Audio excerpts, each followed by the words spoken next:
Bendiciones, mis amados hermanos. Dios nos siga bendiciendo, amén. Pues les doy la bienvenida al Ministerio Internacional, La Mente de Cristo. Ya ustedes saben por qué es internacional, ¿verdad? Ya se lo expliqué en la clase pasada.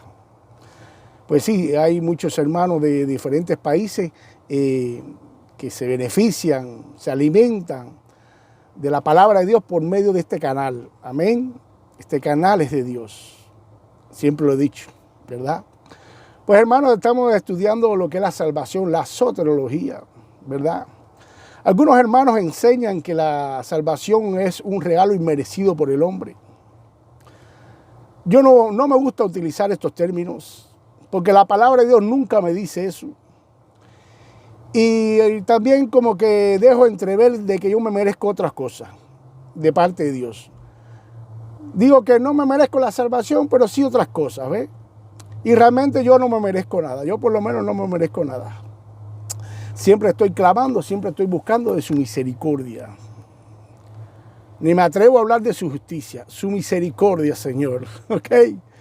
Por tanto, no le aconsejo a nadie que enseñe estas cosas, lo que no está escrito en la Biblia. Que el don, que la salvación es un don, es un regalo inmerecido por el hombre, como si el hombre se hubiera merecido otra cosa. No. Yo no dejo entrever eso. La palabra dice que la salvación es un don, es una dádiva, es un regalo de parte de Dios. Y punto. Ok. La salvación es el único milagro que sucede en este mundo que es para la eternidad. El único milagro, no hay más. Hoy se busca mucho en algunas iglesias que sucedan milagros de sanidad y de prosperidad, ¿verdad? Y se le da fama, mucha fama a los hermanos que son utilizados por Dios para hacer dichos milagros. No es mentira, ¿verdad? Hoy muchos de mis hermanos oran por la salud y prosperidad de las personas que tienen sus almas en el infierno. Esto no es mentira, esto es verdad también. Esto no es difícil de entender, hermano. Solamente lo vemos en su estilo de vida. ¿Ok? Y quien no está en Cristo, quien no recoge con Él desparrama. Quien no está, dice Cristo, quien no está conmigo está en mi contra. ¿Ok? Por supuesto que yo he orado por personas así, que tienen mala vida, su alma vendida al pecado. Pero primeramente yo oro por su alma y después por su salud y prosperidad. Amén. Tenemos que estar claros, la iglesia tiene que estar claro que el Señor de la gloria nos dio un solo mandamiento a la iglesia. La gran comisión. Ir por todo el mundo y predicar el evangelio de salvación. Amén. Es muy importante el alma del hombre que vaya para la eternidad con su Dios, con su Creador. El evangelio es poder de Dios y sabiduría de Dios. Esta es la salvación, el evangelio es la salvación. Hoy muchos de mis hermanos piden señales, maravillas y que se hagan milagros. Escuchen bien esto. Pues los milagros tienen dos objetivos y los dos son para los no creyentes. Los que viven por vista son los que quieren ver, milagros en sus vidas. El primer objetivo es para confirmar a la persona que está predicando el evangelio. Dios le permite hacer milagros a esa persona para confirmarlo delante de los no creyentes, ¿verdad? Y en segundo lugar, para que los incrédulos vean que existe algo más allá de su entendimiento y de su conocimiento, de su razonamiento. Amén. Los milagros no convierten a nadie. Conozco personas que han visto y vivido el poder de Dios en milagros y sin embargo han creído en el milagro, pero no se han convertido, es decir, no han creído en el Señor de los milagros. Dios ha diseñado la predicación del evangelio como poder para la salvación. Amén. Dios ha diseñado la fe como un poder para que sus hijos vivan y triunfen en esta parte de la gloria. La fe, vivimos por fe. Por medio de la fe andamos. Sabemos que el camino a la salvación es estrecho y angosto, ¿verdad? Pero por medio de la fe sabemos y experimentamos que no vamos solos y que Cristo nos lleva de triunfo en triunfo. Amén. Pues ahora vamos para la clase. Ok, esto solamente era una pincelada. En la clase pasada estudiamos que los hijos de Dios fuimos escogidos, predestinados para ser adoptados como hijos suyos, como hijos de Dios, mediante Jesucristo, conforme al beneplácito de su voluntad, para la alabanza de la gloria de su gracia. Amén. Para esto fue que Dios nos salvó. Efesios capítulo 1, versículo del 3 al 6 nos lo dice. Ok, voy a explicar esto un poquito ahora. Dios, por medio de su presciencia, tuvo el preconocimiento, escuchen bien esto, que toda la humanidad se iba a perder por su necio corazón, ¿verdad? Amén. Esta presciencia la tuvo antes de la creación del mundo Dios, ya que Dios es eterno y omnipresente. Con todo esto te quiero ayudar a entender que ya Dios vivió todo esto que estamos viviendo tú y yo. Nosotros estamos viviendo la historia de Dios, el pasado de Dios. Es lo que estamos viviendo nosotros aquí en esta tierra. Entonces, al ver Dios que toda la humanidad se iba a perder, traza y elabora un único plan de salvación para la humanidad. Un solo plan de salvación y un solo Salvador, Jesucristo, su Hijo.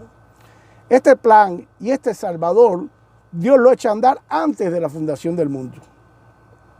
Ya eso lo hemos estudiado, ¿verdad? Ya lo entendemos ya. Entonces Dios Padre, por medio del sacrificio de su Hijo Jesús, desde antes de la formación del mundo, nos escoge de entre todos los pecadores para ser predestinados a ser hijos de Él. ¿Ok? Ahora sería una buena pregunta esta. ¿Por qué nos escogió a ti y a mí en Cristo entre tantos millones de pecadores, de almas pecadoras? Porque cuando Dios dice en su palabra que nos escogió, eso quiere decir que había más almas pecadoras ahí, ¿verdad? Pues Efesios 1, versículo 5 nos lo dice, conforme al beneplácito de su voluntad. ¿Qué quiere decir esto, hermano Jorge? Beneplácito significa aprobación o permiso de alguien para hacer algo. Dios, según su voluntad, se dio el permiso y se aprobó Él mismo escogernos a ti y a mí entre tantas almas pecadoras para ser hijos suyos. Amén. Entonces los escogidos y los predestinados recibimos desde antes de la fundación del mundo la salvación por gracia de Dios. ¿Ok? Y los que no fueron escogidos ni predestinados por Dios para salvación, recibieron de parte de Dios su santa justicia. No hay injusticia en Dios, ¿verdad? Romanos capítulo 2, versículo 6, dice así, el cual pagará a cada uno conforme a sus obras. En el juicio final que vamos a estar todos ahí, ¿verdad? Nadie va a pagar por los pecados de Adán ni por los pecados de sus padres. Va a pagar por sus propios pecados. Amén. Ezequiel capítulo 18, versículo 20, mira lo que te dice a ti y a mí. El alma que pecares, esa morirá. Y el Hijo no cargará con la iniquidad del Padre, ni el Padre cargará con la iniquidad del Hijo, es decir, con los pecados. Iniquidad significa injusticia o gran maldad en el modo de obrar. Adán no es culpable de los pecados de la humanidad, ni de los tuyos, ni de los míos, ni de nadie. Miren esto, Romanos 5, versículo 19, lo que te dice a ti y a mí también. Porque por la desobediencia de un hombre los muchos fueron constituidos pecadores, es verdad. Por culpa de Adán fuimos constituidos pecadores. Así también por la obediencia de uno, los muchos serán constituidos justos. Así también por la obediencia de uno, ¿de quién uno? De Cristo, por la obediencia de Él. Muchos serán constituidos justos. La raza humana, por la obediencia de Jesucristo, será justa. Solo tiene que arrepentirse de sus pecados y volverse a Dios. Ok, pues vamos para los hijos de Dios entonces. No solamente fuimos escogidos y predestinados, sino que también fuimos elegidos. La primera epístola del hermano Pedro, capítulo 1, versículo 2, dice así, elegidos según la presciencia de Dios Padre en santificación del Espíritu para obedecer y ser rociado con la sangre de Jesucristo. ¿Qué quiere decir esto, hermano? Primeramente, ¿qué quiere decir la palabra elegir? Seleccionar o preferir a una persona o a una cosa para un fin, ¿verdad? En otras palabras, Dios, por el beneplácito de su voluntad, te prefirió a ti y a mí entre millones de almas pecadoras para que seamos santificados por medio del poder del Espíritu Santo para obedecer y ser rociados con la sangre de Jesucristo. Rociados con la sangre de Cristo. ¿Qué quiere decir esto, hermano Jorge? La palabra rociar significa esparcir un líquido en gotas muy finas. En este caso es ser rociado por la sangre preciosa de nuestro Señor Jesucristo. Amén. En el Antiguo Testamento la sangre rociada era parte de los sacrificios que se le ofrecían a Dios.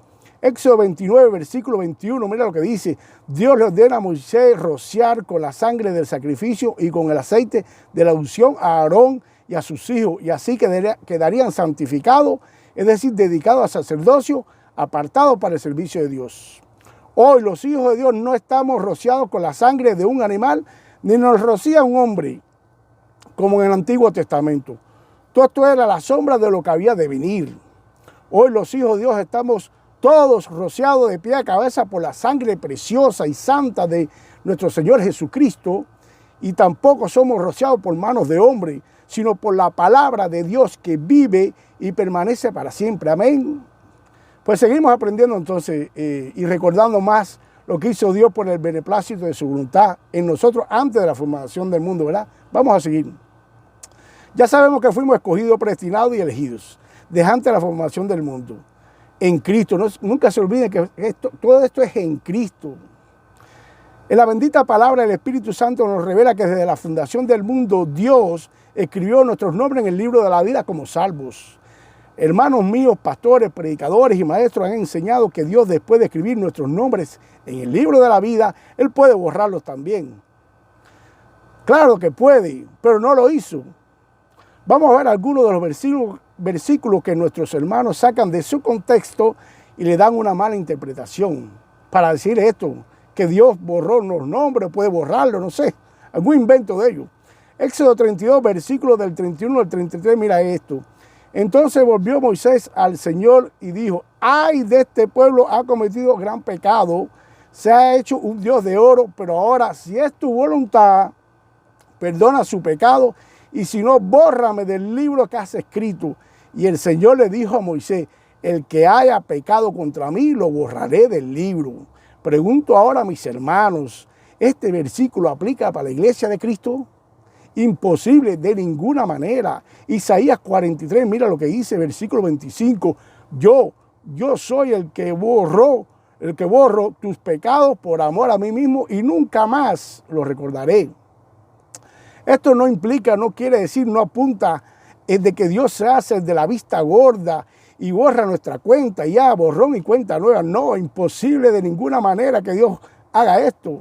¿Cómo lo hace entonces Dios? Efesios 1, versículo 7 dice así, por la muerte de Cristo en la cruz, Dios perdonó nuestros pecados y nos libró de toda culpa. Tu pecado y los míos, Dios se los cobró a su Hijo Jesús en la cruz. Apocalipsis 3:5 dice así, así el vencedor será vestido de vestiduras blancas y no borraré su nombre del libro de la vida. En este versículo Cristo dice que el vencedor será vestido de vestiduras blancas y que no borrará su nombre del libro de la vida, ¿verdad? ¿Sí o no? Sí lo dice. Ahora la bendita palabra de Dios nos revela quiénes son los vencedores. Segunda de Corintios capítulo 2, versículo 14. Pero gracias a Dios que en Cristo siempre nos lleva de triunfo en triunfo. Romanos 8, versículo 37. Pero en todas estas cosas somos más que vencedores por medio de aquel que nos amó. Y entonces, ¿quiénes son los que van a vencer? Va a ser la iglesia, hermano. Somos más que vencedores. No hay tal borrón del libro de la vida de nosotros. Si Dios nos borrara, entonces su plan de salvación no serviría para nada. Entonces no fuera el Todopoderoso nada. La salvación es por gracia, por medio de la fe. Pero ante la fundación del mundo ya Dios tuvo la presencia de que el poder de Él, el poder de su palabra, iba a entrar a nuestros corazones y Él lo iba a cambiar. Amén. Bendito sea nuestro Dios, hermano. Hasta un próximo encuentro, aleluya. Dios es bueno, muy bueno todo el tiempo. Amén.